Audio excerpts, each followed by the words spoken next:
So you've been marketing, farming, door knocking, cold calling, working your sphere of influence, and somebody has said, I'm interested in selling my house.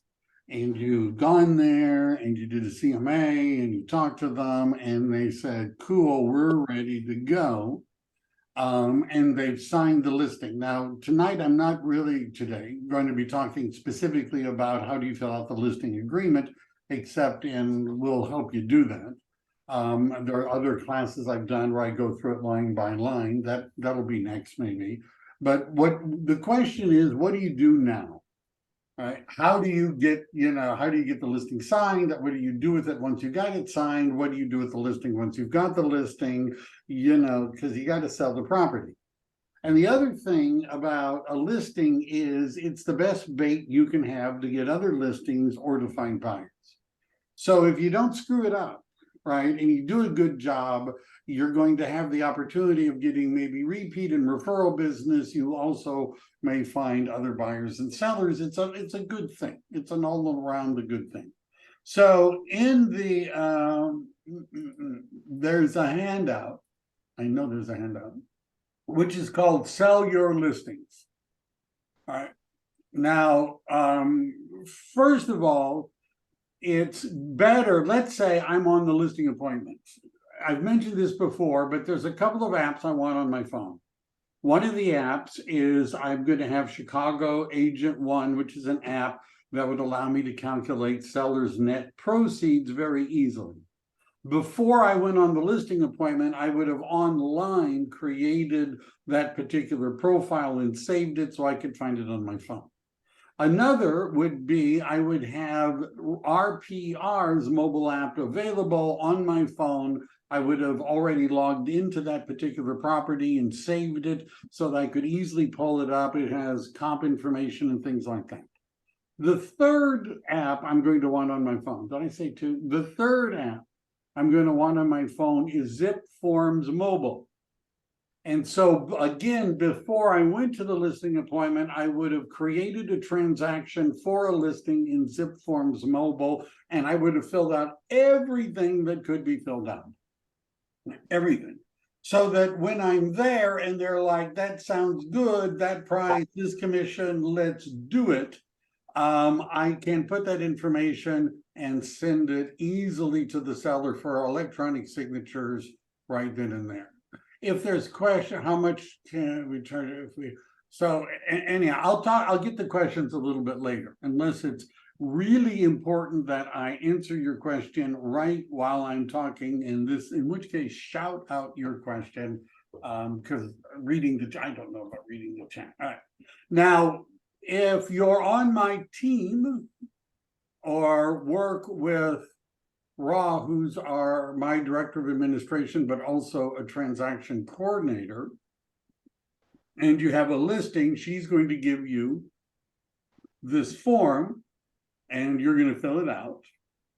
And if you answer all the questions that are on this form, Ra will prepare the listing agreement for you, right? There's still stuff you're going to have to do, but most of that is going to be done in advance. So when you're talking about what should I list it for, how much, that's a question for me.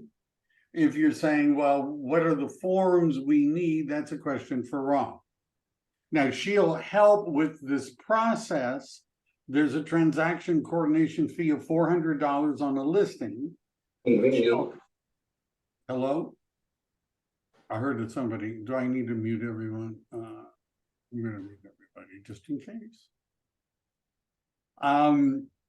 And she'll not only prepare the listing, but then there's paperwork that you have to send to the broker, and it's a pain, right? And then it has to be put into the MLS and all of that sort of stuff, right? So let's talk about that. You're there, everything's been filled out, you send them the listing agreement for electronic signatures. Excuse me, they sign it, you've got it on your phone, in your email. What did you do next? right? You're driving away, ecstatic, right? Driving away from the listing appointment with a signed listing. What is the first thing? Nothing to cough about. What is the first thing that you're going to want to do? Right now, there's two things that you're supposed to do within a certain period of time, like 48 hours. Two different things. One is you're supposed to tell your broker, right? The standard agreement with independent contractor agreement says either within 24 or 48 hours, you have to tell the broker that you've listed a house. That's one. And number two, you're going to need to tell your multiple listing service. Now, one of the things that I just want to point out is a form, and I'm going to be giving examples primarily from Matrix, which is a software that the MLS uses in certain areas. If you're in other areas, there's Rapatoni, and in other areas, there's Paragon, and in other areas, there's Flex and other weird ones. It doesn't really matter. They all have a similar, something similar. And one of the forms that you're going to want to make sure you took with you, I believe, when you went on a listing appointment, is a listing input form. Right? This is what my MLS and through Matrix has, and you can see there's a whole bunch of them. Let's pick one. And what we're going to be looking at in a moment is a PDF. Right? Now, the reason you might want to look at this form is because these are all of the questions and possible answers that you're going to need when you put it into the MLS. So what happens is an agent goes on a listing appointment and they're everything's going well, and the seller signs a listing agreement, and the agent comes back, and we're now trying to put it in the MLS. And one of the questions in the MLS is, what kind of a foundation does it have? And you're looking at the choices. There's concrete perimeter, there's pillar and post, there's slab, there's, and you're like, oh yeah, I don't know. Right? Because when you were at the house, you never bothered to ask them that question. So you could call them back, right? I've actually seen agents say, hey, I'm putting it in the MLS. What kind of foundation do you have? Oh, okay, kind of right. And then a few minutes later, they get to another question. Oh, no, I don't know the answer to that one too. Call them up again and say, hey, I got another question here. See, that doesn't look really good. You know what I'm saying? So if you take this with you and you're capable of filling it out, then you have the information that you're going to need to put it into the MLS. And a lot of times when we start off putting it into the MLS, we don't have to put everything in. I'm going to get to that in a moment. Depending on the way you put it into the MLS, you could save it as a draft. We could do it better later. There's oftentimes a time period between when we list the home and when it actually is in the multiple listing service. I've had cases where I went on a listing appointment on Wednesday and they wanted open houses on Saturday. So they wanted it in the MLS that night, right? Usually they're like, I'm not ready for people to see the house yet. It's going to take us a couple of weeks. So you list it, but it's not going to be an active listing. So you would have time to some degree to get answers to all these questions. Now, some of the information is going to be imported because all the MLSs use an import from tax programs, from public records. So, for example, what is the building's size? What is the lot size? When was the building built? All of those questions will be pulled in from the tax records. Now, one of the things that I harp on, I can't think of a better way to say it, is that you need to reconcile the difference between what public records say and what you see when you're at a house. So oftentimes the public records say it's a 3.1, 1,350 square feet, and you're looking at a 5.3 that's closer to 3,000 square feet. What happened? Well, they had stuff done without permits. I get calls from agents and they say, so, I'm looking at the house, we're putting in the MLS. I just listed this house. I don't know really what to do because the public records say it's a 3-bedroom, 1-bath, and it's 1,350 square feet, but they've done all this other stuff. 5 beds, 5, and so my answer is, when you walk through the house, how many bedrooms do you see? And if the answer is 5, we're going to put down 5. Right? If the answer is 5, we're going to put down 5. Let me. I know I said I wasn't going to read chat. Are we able to print out the listing and put it? Yes. Take it with you on your consultation. This is the PDF. You can download it. You can make it interactive, right? But I would print it out. And so back to the bedrooms and bathrooms. And now I'm not going to look at the chat. So if the public records say 3, but there's really 5, we put down 5. Because how many bedrooms really are there? There's 5. Now, if the seller knows that they did stuff without permits, they're asked a question about that on the transfer disclosure statement. They're asked questions about that on the seller property questionnaire. So that would be something they would have to disclose. Sometimes they say, well, when we bought it, it was fine, right? We didn't know, we didn't do any of that. So there's a presumption that if the county records and what you see do not match, it's because those were unpermitted additions. That is a presumption. But do you think it's possible that the county got it wrong once or twice in the past? Do you think they've ever gotten it wrong and just didn't update something that they should have updated? It's possible. Is it possible to check this? And the answer is yes, but I may or may not do that as a listing agent. So but many listing agents do, right? It all depends, right? But what I'm saying is that virtually every city and every county has a website that you can go to and put in an APN number and put in the address of the property, and you can do that. And you are going to see all of the permits that have been issued on that particular property. And agents sometimes make a PDF of that and stick it in the disclosure package, which we're going to talk about in a bit. Stick it into the disclosure package and then make the buyer initial it so that it's crystal clear to the buyer, this is all the permits we know of. Right? And if the buyer doesn't like it, they don't have to buy it.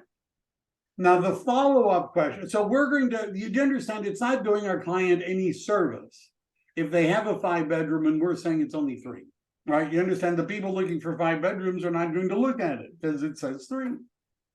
So we have to say what it is.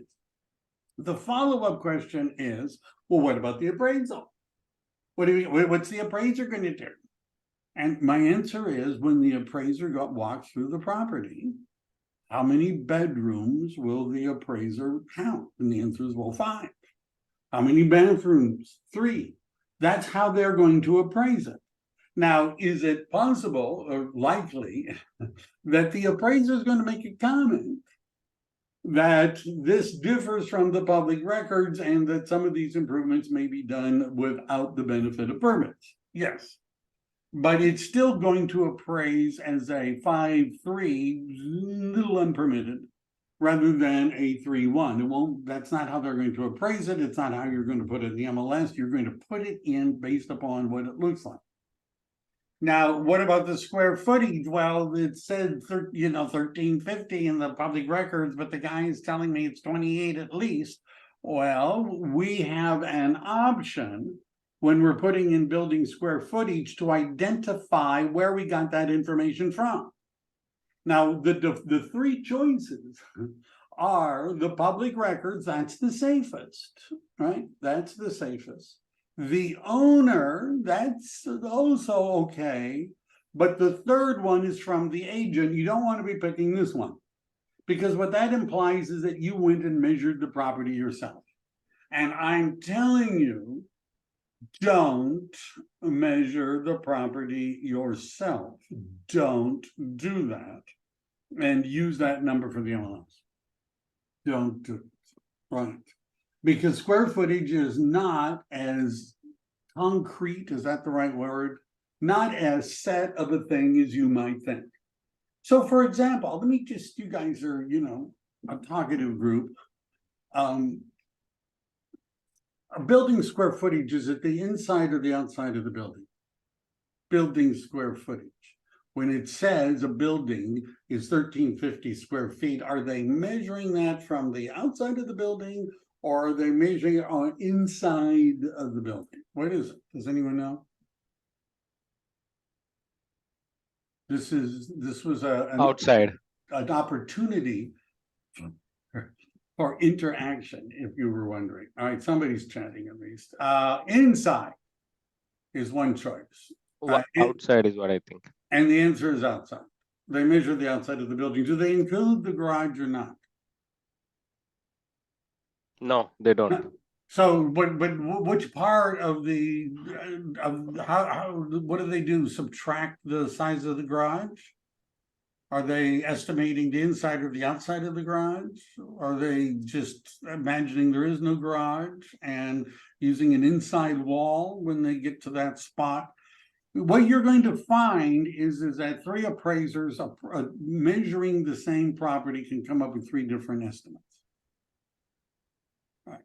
So as an agent, we don't want to do this, right? If they really care, they can hire somebody to measure it themselves. But in the statewide buyer and seller advisory, which is a document I know all of you have read several times, right? I'm sure.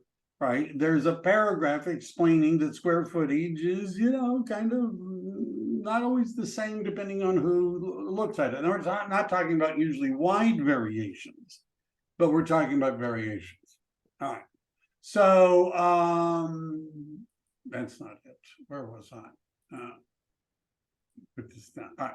So Roslyn, she asked questions, which MLS is or an HOA? These are all things we need to know. Is it a probate, a trust? Are there solar panels? These are all questions that we would like to know if we were going to help you with the transaction. All of this helps. All right. So then the question is, all right, so now what do we do? Well, I would, if you're with my group, what you're probably going to do is use Ra as the transaction coordinator. She's going to help you write the listing agreement. When it's all done, she's going to let EXP know that you've listed a house and put it up into SkySlope. Second thing you have to do is contact your MLS. Now, the rules vary a little bit. Well, actually, they can vary a lot depending upon which MLS you're in. For example, I'm in MLS listings, which is San Mateo County, Santa Cruz, Monterey, San Benito, and Santa Clara County. Bridge MLS, Alameda and Contra Costa County, has different rules. Metro List, which is Sacramento, Placer, and all of that valley, they have even different rules. So you need to learn what the rules are for your MLS because they vary by MLS. So this is a link to members only. We use something called members only. And members only, there's a overview, and this is the money chart in that it explains what the different kinds of listings are in MLS listings. And what does it mean, right? And again, your MLS may have different rules, but one of the general rules is called clear cooperation. And yeah, I know with the litigation, maybe that's going to go away. It wasn't my idea in the first place. But whether it goes away or not, I ain't tripping, because the clear cooperation rules, when enforced, it gives eXp Realty a significant advantage. And what I mean by that is the clear cooperation rules say that, first of all, you're supposed to put it in the MLS or have, instructions you're supposed to put it in the MLS, like within 48 hours, or tell the MLS that you have a listing within 48 hours, right? Some of them say 24, but usually it's 48. and then they limit what you can do with the listing. So if I know I have a listing coming up and I've signed a listing, but we're not going to be showing it for a couple of weeks, I can put it in my MLS as an exclusive. And if you're wondering, I'm just, again, your MLS, the rules may be a little bit different, but just the functionality is very similar. I'll show you what I mean in a moment. Speeding along. All right. Cool. So this is what Matrix looks like in MLS listings territory. One of the options is called Manage Listings. I click on that, and it opens up eventually. It shows how many listings do I have in the system. I closed 54. It doesn't go back forever, but not a bad number. Let me see if I can make this go. So up here in the top right, notice it says Add Listing. Here are the choices. Right now, a new comp only listing means that it was sold without being in the MLS, but I'm putting in the dollar amount so that other agents can use it as a comp. An exclusion is a category that we have that basically says, I got a listing and it's not going to go in the MLS for a while. And if I, just to show, it's going to ask me, well, what kind of listing do you have? It's a single family home.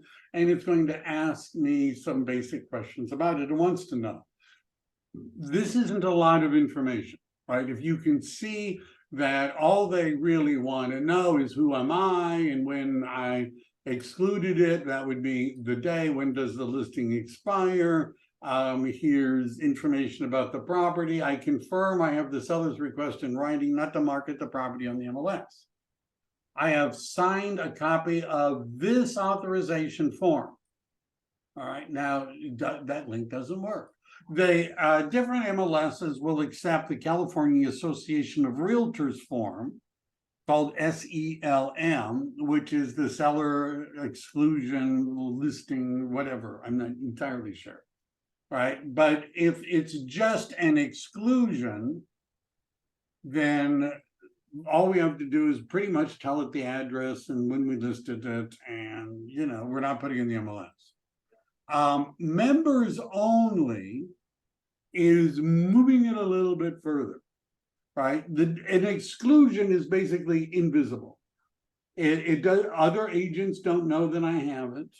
Right? No, other agents don't know. Zillow doesn't know. Nobody. It's between me, my broker, and the MLS. Right? We're the only ones that know that I have this listing. Members only means that I want the listing to be available to other members of the MLS.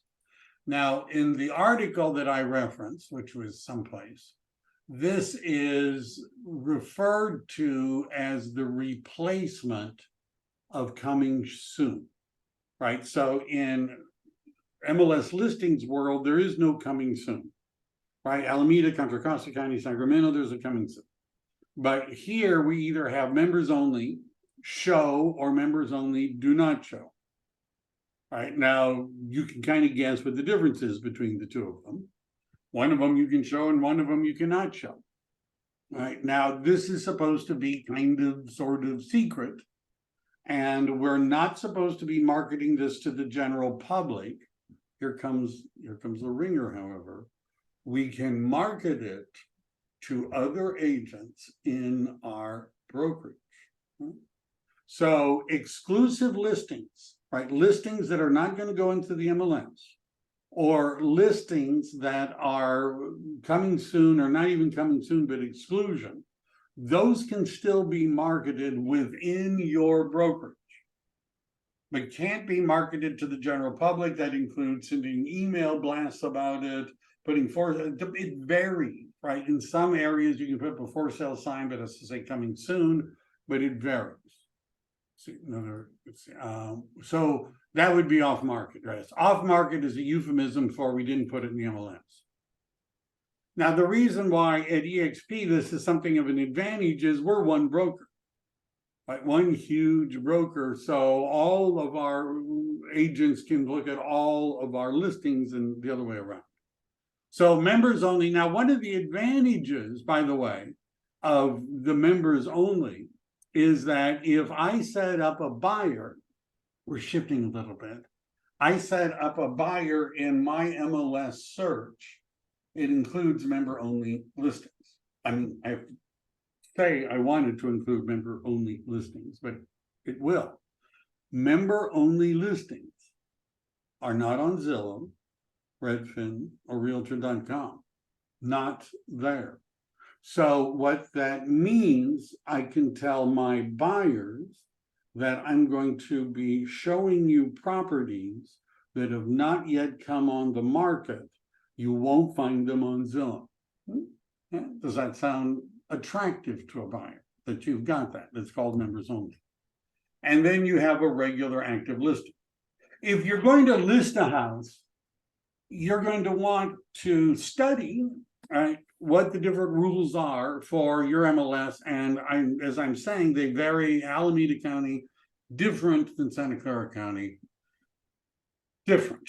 All right. Was that enough about that sort of a practical thing? I also included a link to the second largest, the first largest MLS, which is called CRMLS. And notice theirs is called Coming Soon, and they have different rules, right? And so, for example, their rules on Coming Soon is for 3 weeks. And anyhow, showings of any kind are prohibited, including by the, it's totally different rules, right? So even by the broker, it's coming soon, you can't show it.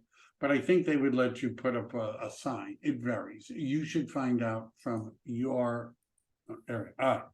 So here we go.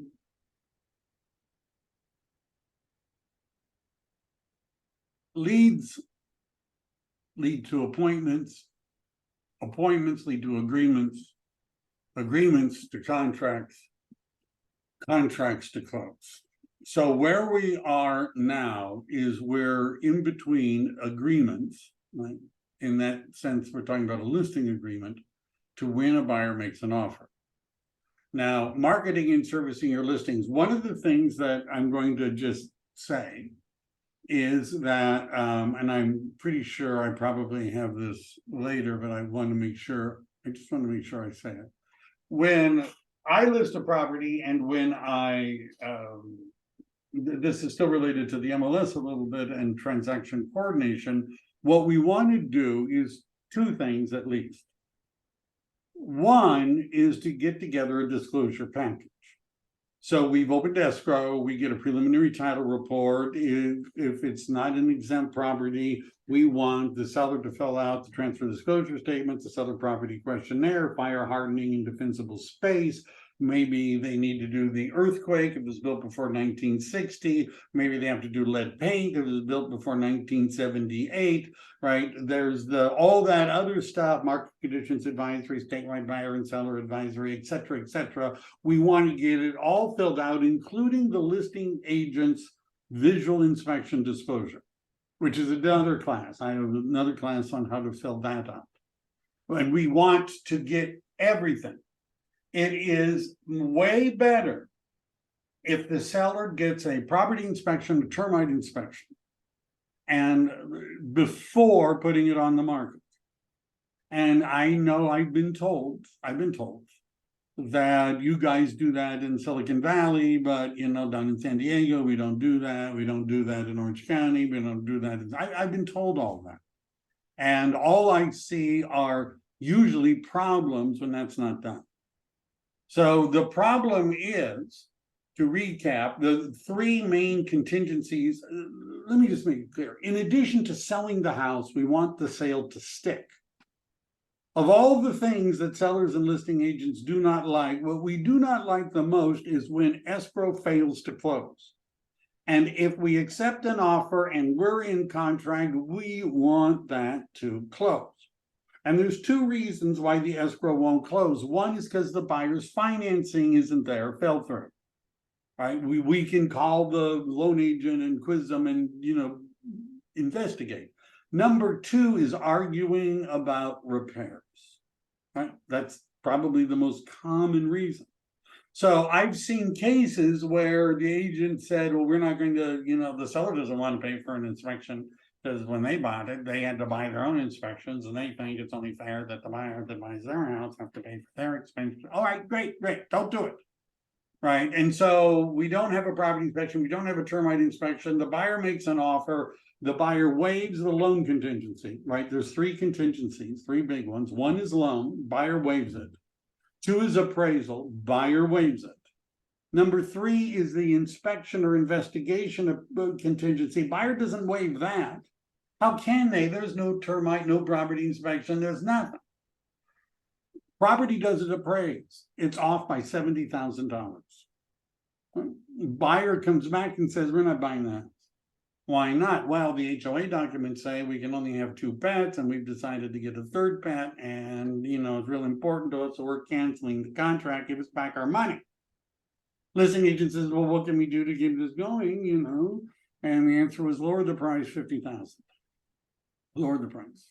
$50,000. Now everybody knew that what was going on was not because of the dog that they wanted to buy.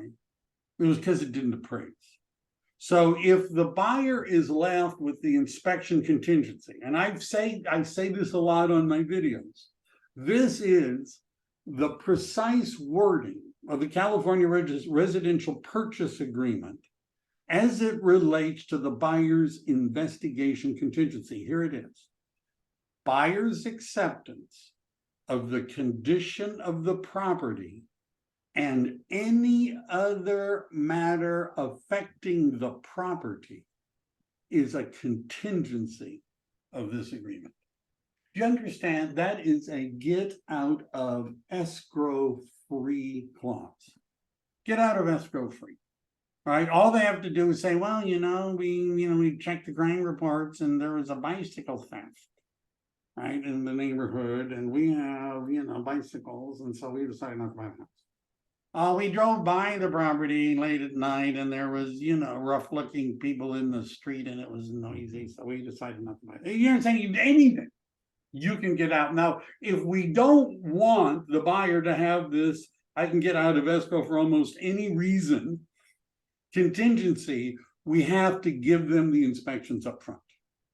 We have to remove that as an issue in the contract.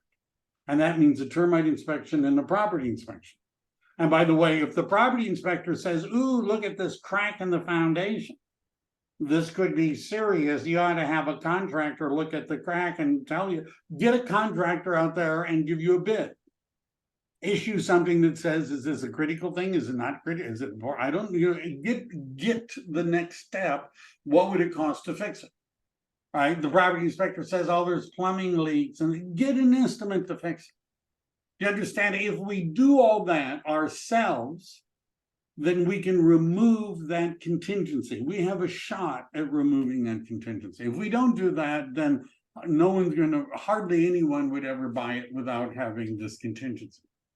So I'm just saying, if you want to be paid, this is one of the things you could do. So what we want to do, the goal is we use Disclosures.io, also known as HomeLight, where we create we put up all the disclosures. And by the way, as a listing agent, you might want to upgrade if necessary. Sometimes different MLSs offer Disclosures.io or HomeLight, but upgrade so that you can communicate with everybody who's downloaded a disclosure package. The way we know how many offers we're likely to get is really based upon how many people have downloaded disclosure packages. Disclosures.io would allow me to send them all an email.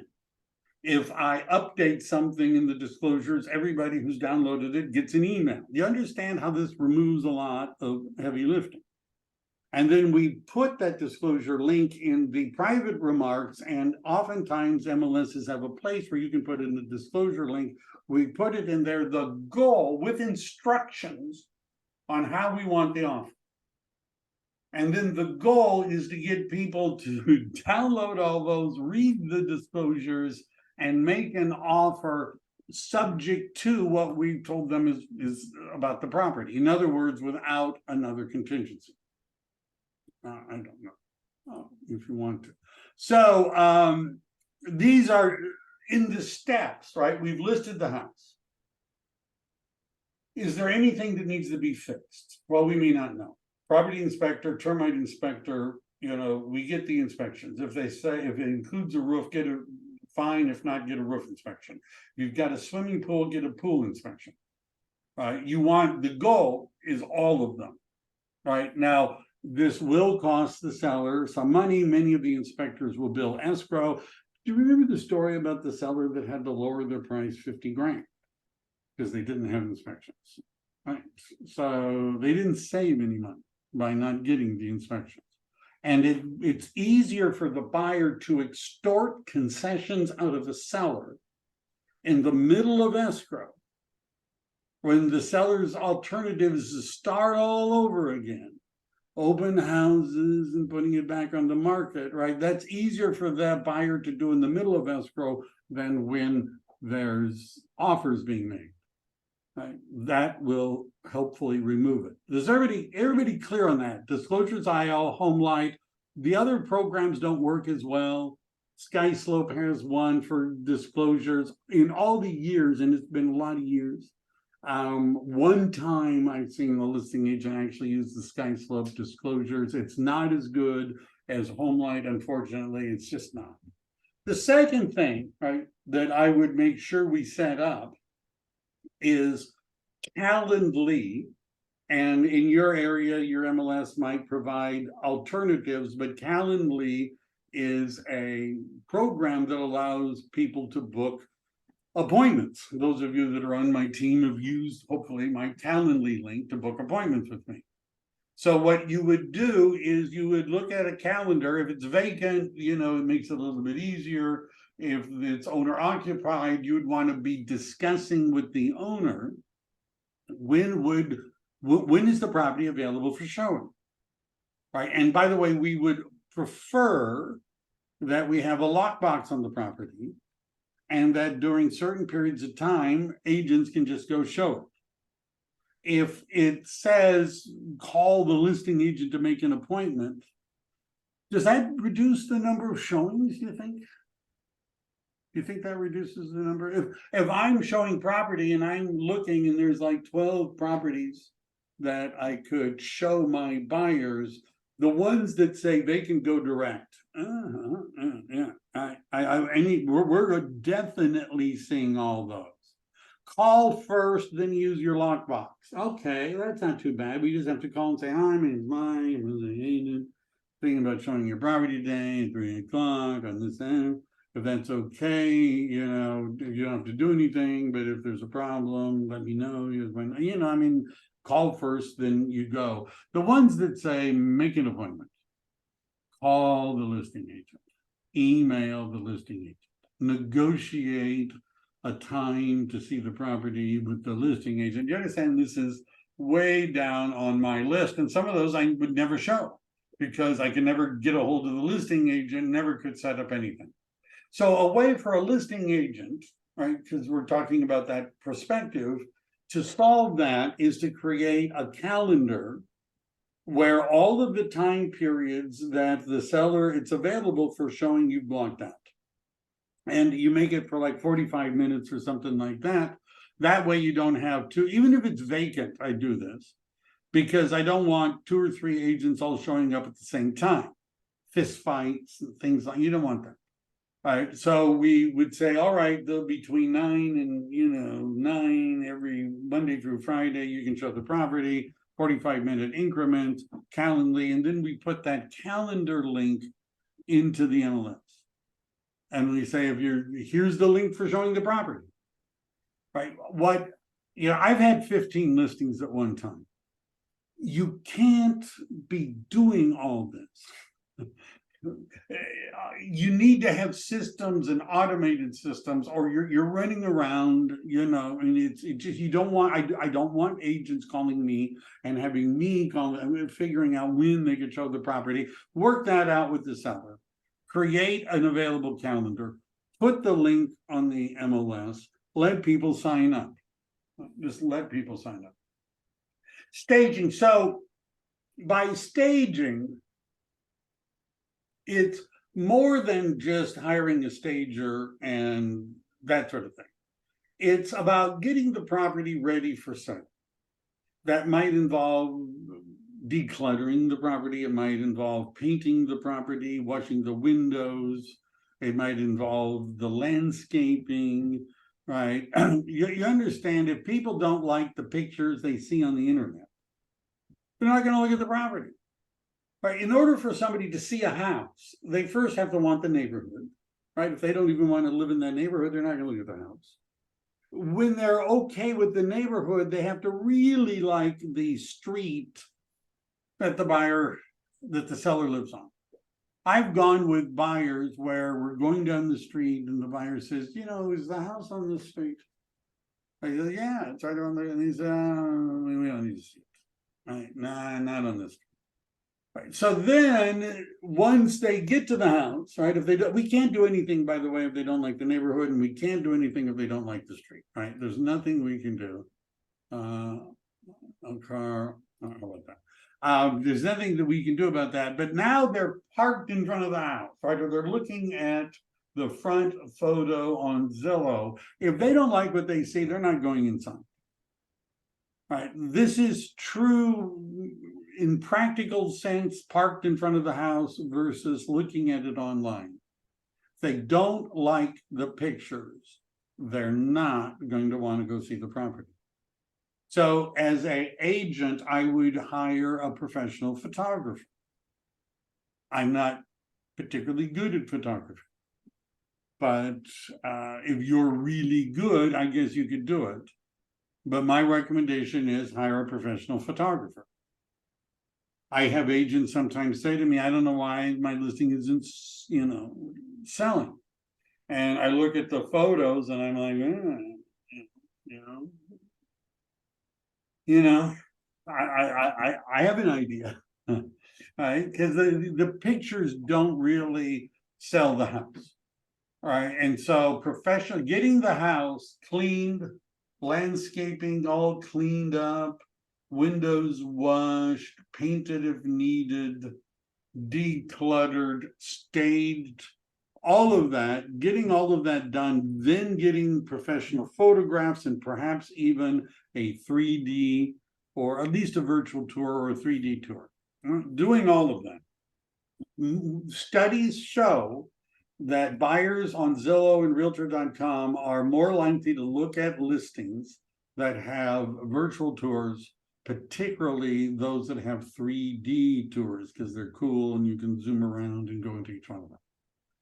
Does everybody understand? This is, and if you want to know what the goal is, sellers sometimes, well, what is the goal? What are we trying to make it look like? The answer is go to new home subdivisions and look at the models.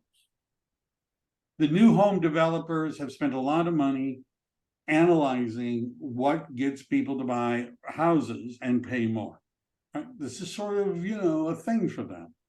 And so what you see at a new home subdivision, those colors, that look is what they found is more likely to get the highest price for the property. That's the goal. If the house is vacant, it's easier for us to reach the goal. If it's not vacant, we're going to have to make compromises because we still want it to, as much as possible, look like that. But that takes more cooperation. All of this involves a relationship between two things. One is this a retail or a wholesale sale? A full retail sale means it's cleaned out, emptied, staged, painted, cleaned, everything is done, fixed, everything is ready. Now that produces the highest price, produces the greater net return, and it's sometimes a big hassle. because you got to get rid of all your stuff and you got to move all it out, and then you have to have it staged and you have to spend money and it's a disruption. And I don't want to do that. Okay, so you're not going to get the highest price. See, the other function that we're working up against is convenience. Right, so there's a relationship between how convenient this is going to be to the seller and how much money they're going to make. And to make the most money might require the most inconvenience. And the least money would be the least inconvenience. I've had sellers, stuff is packed up, like stacks of papers and boxes and things. The guy had made like a little, walkway in between them. And I'm looking at all this stuff, and he looks at me and he says, I'm not doing anything. I'm not going to do anything. I said, well, no, I'm not going to do anything. Can you sell it just the way it is? I said, yes, but you won't get as much money. He said, I don't care. I'm not going to do anything. Fine. But you understand, you're going to have to figure out what that is. If they say, I want the most money and I wanted it the best price I can possibly get, then that means we clean it out, we fix it, we paint it, we clean it, we stage it, we take professional photographs, and we have a 3D virtual tour. That's what that means. All right, that's what it means. So a lot of people say that staging, brings in more money than if it's not staged. I have no reason to dispute that. And rather than listening to what the home staging organizations say, I look at what the new home builders do, right? Especially if you're wondering what color schemes are in, go look at the new home. All right. So we've done prep work. All right. Now, I have provided members of my team and those of you that come to my classes a copy of the marketing plan. You might want to look at it before you give it to somebody, because they might, expect you to do it, right? They might, right? So you might want to look at what you're promising them. You need to make sure the home is competitively priced, right? If the property is overpriced, I'm not going to go through the whole pricing thing again, but you're wasting your time, right? If it's and by the way, one of the things you could do is if there's competition that's better priced and looks better, take the owners to go look at it. Give them advice. So now we're going to get to place a for sale sign. And whether or not you do flyers, I don't really care. So let's just talk about this, because I'm assuming some of you may have not done this before. So I wish I had logged into everything I wanted to log into, but that's just the way. For sale signs. There are two parts to a for sale sign. There's the panel, and then there's the post. The panel is corrugated plastic, a type of metal. It could be, well, usually that's what they are, metal or corrugated plastic. And they have rings, holes at the top and holes at the bottom. And that is what you put on the post. Now, panels you can buy from EXP, right? We have a arrangement with a Build-A-Sign, which is a sign company, as you might have guessed. And Build-A-Sign sells all sorts of different signs, including for sale signs. And again, what you're going to buy most likely from Build-A-Sign is the panel, as opposed to the post. You need to find this out locally. I've been in real estate a while. I've had a fair number of listings. I have never bought a post. I have never bought a post. Right? Can everybody see the post is the, that, and sometimes there's a double post, sometimes. I've never bought a post. I have never put a post in the ground and hung a panel on it. I've never done that. And the reason is because in my area, there is a company called Opticom.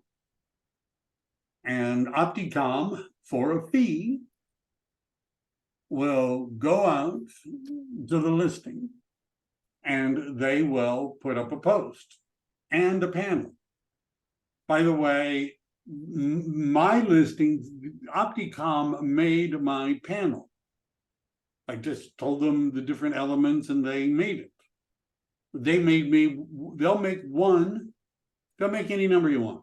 Some of the other companies, it's a minimum of 3 or whatever. They're not that expensive because we're talking about a corrugated plastic panel, right? And then Opticom goes out, they stick in the post. I tell them what riders, do I want a coming soon rider? Do I want a I'm beautiful inside rider? Do I want a don't bother the tenants rider? Whatever, what do I want? They'll put them up, they don't care. Do I want, notice there's a little light thing here at solar panel, so at night it shines a light. They'll do that. If you're saying, well, I would really like to have a much fancier one, I want a double posted one, and I want lights on the ground. If you've got a valid credit card, Opticom is probably going to have what you want and go put it up. I don't have my panels. They have my panels. Because if I get a listing, I call Opticom and I say, I need to have the sign go up. And I give them the address and they say, okay, yeah, we got your van. And then they go and they put it up. And they hang the panel on it. And then at the end, they come out and they take it down. Now, I'm in a very robust, let's say, real estate market. Yours may not have that option. In which case, you might have to own some of these. You just, there's like a metal thing at the bottom and you stand on it and it goes into the ground. I'm just too lazy even to do that. And I don't want to drive it around in my car and I don't have a place to store it. But you get the idea. So if you have, and by the way, panels take a few, it takes a little bit of time. It didn't take Opticom very long to make it and go put them up. But I'm just saying, if you go through build design, it's going to take a while.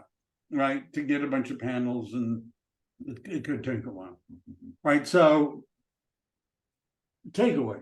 First, if you've got a listing, find out who does signs in your area, who puts them up and who takes them down and who prints them. How would you do that? How could you possibly find? Well, if you're at EXP and you go to Workplace and you go to that group, you could say, hey, what do you guys use, for signs? Or you could call your association of realtors up because they probably know who puts up signs. I'm just saying. You could look for other agents that have listings in your area and call them up and say, hey, so your listing, it looks really great. By the way, your agents are talking it, right? They might just tell you how they put up the sign. Riders and all that. Now, in EXP, we could get more sophisticated. For example, oh my God, a few more minutes. I'll wrap this up. Couple of things. So there's a playbook, and one of the playbooks is called Promote a Listing. It'll create things like QR codes and maybe not QR codes, but hashtags that people can text to. The reason why is a hashtag better than a QR code? Well, if I give somebody a QR code,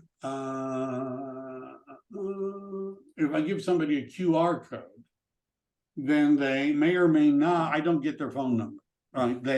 Unless they do something at the end of the QR code, and they take it.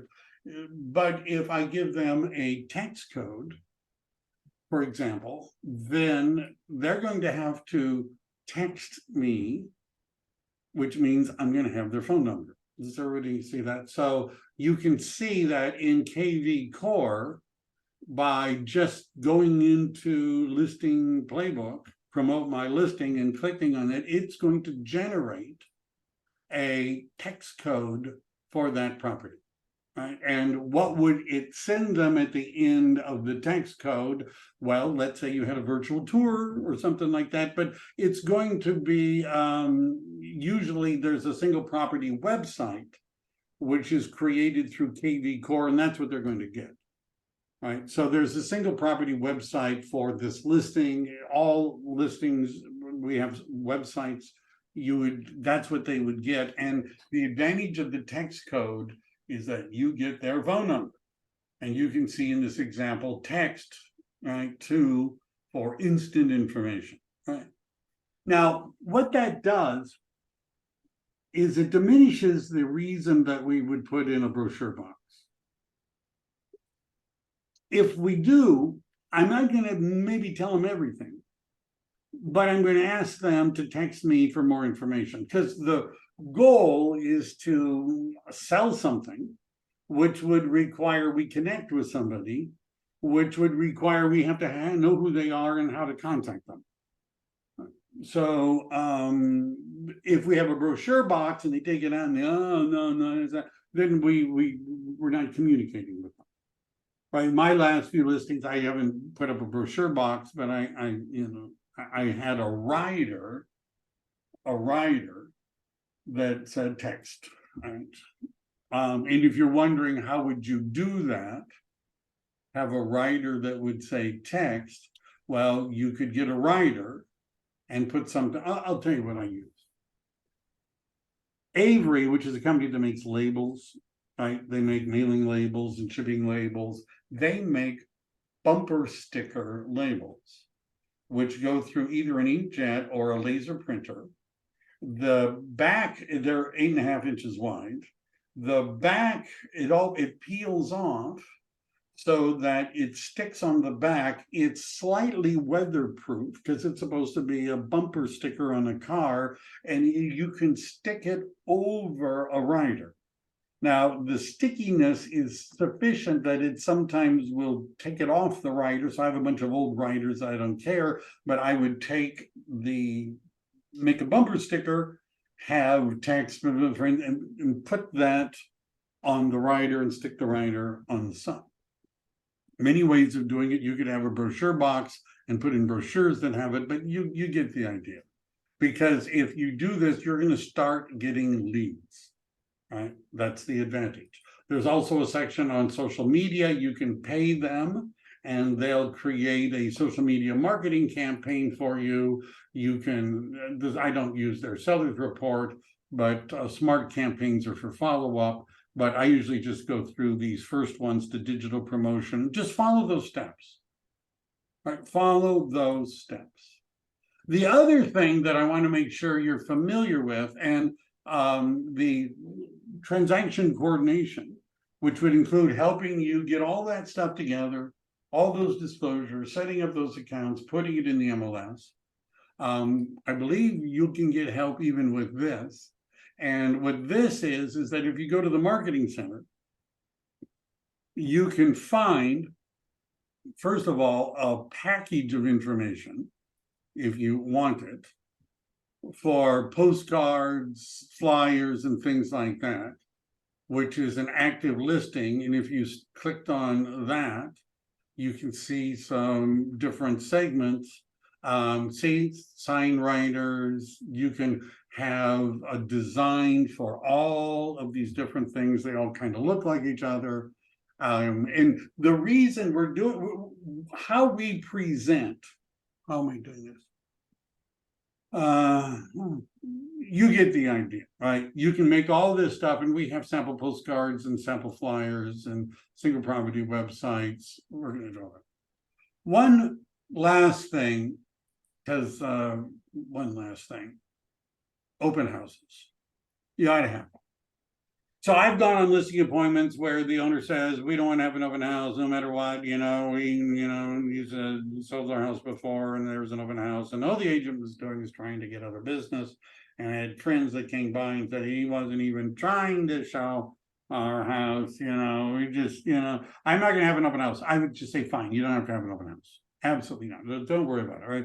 Sign the listing. Right? Now they've signed the listing. Now I'm going to say to them, let's rethink that open house strategy. The way in which you get the most money is to have the most qualified people look at your property. The advantage of an open house is that it allows us to push people through at a set period of time. There's also two markets of buyers. There are the more aggressive buyers that want to go look at the property during the week before the open house. But then the vast majority of buyers they're gonna go look at properties on the weekend at open houses. And if we don't have open houses, they're not going to look at yours. I mean, they're just not, because that's how they see property, which is going to reduce the number of people we have. Also, if you say, well, they could get an agent and the agent should show them, do you really want to have 25 people make individual appointments to go look at your house? Or would it be better that we just clear out a couple hour block of time and run them all through at once? Well, wouldn't that be better? Now, I almost always talk them into letting me do open houses. Even though I don't fight them, if they say, I don't want open houses, sign the list. You don't have to do open houses. But let's think about that. Now, vacant ones are great because they don't care what you do. This is my best advice for holding an open house. First, I guess, watch my video on how to hold an open house, but hold 2 open houses. This is the money example, right? 2 open houses, Saturday and Sunday. First open house, 11 o'clock, neighbors only. It's a secret open house. You would maybe go out and knock on 100 doors if you're a door knocker. Notice that you could have, door hangers made. You could have flyers made. And what we're going to do is we're inviting the neighbors. This is my flyer said, "Are you a nosy neighbor?" That's what it said. And I said, we've listed the property and and we know you'd like to see what they did to the house. And we're going to have a special open house just for the neighbors, just for the neighborhood. And there'll be refreshments served. The owners will not be there. It'll be great, and then I've set up that open house to be a seller-oriented open house with a big cardboard thing with easel with things stuck on it, some things from our PR, some pre-listing kind of stuff, because I know everybody that shows up at 11 o'clock is somebody that is a owner nearby, most likely, because that's who I invited. After that's over, let's say it's over at 12:30 or 1 or whatever, we change what we have to more buyer oriented, what the schools look like, what's going on in the neighborhood, and we do a second open house. Did you know there's no law that says that open houses have to be between 1 and 4? I don't know if you knew that. Right? It's actually not like a law or a rule. I've had agents say they do the open house from 9 to 5, Saturday and Sunday, all day long. Come on down, let's see it. Social media, I would go through the system that we have. You want to be communicating with the seller on a regular basis. Even if you have nothing good to share, you need to talk to them on a regular basis. The biggest complaint that sellers have with their agents is that the agent did not communicate effectively. All right, I've gone over, under, and beyond. Any questions about any of that? If you're on my team and you get a listing, we're going to send you an email. And the email always says, talk to me if you have any questions. Talk to me. Talk to me. Everybody have a great day. Thank you, Michael. Bye, everyone. Thanks, Mike. You're welcome. Thank you, Mike. Thank you. Wow, everybody's saying thank you. It's such a nice group. Bye, everyone.